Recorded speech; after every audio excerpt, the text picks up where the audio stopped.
This video I show you how to fix Google Play Games profile not loading problem. For solving this problem, double check your network connection, Wi-Fi or mobile data. Then go to settings, scroll scroll down, then go to apps.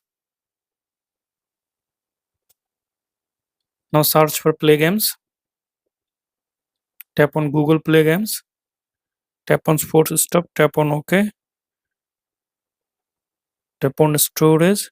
Tap on Clear Data. Tap on Delete. Tap on Permission.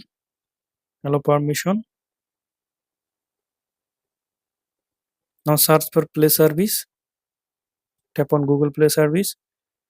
Tap on Storage. Tap on Clear Cache. Now restart your phone.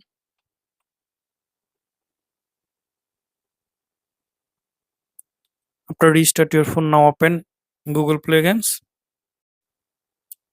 Now sign in your account. Now tap on your profile. Now I hope that this method fixes Google Play Games not loading profile problem.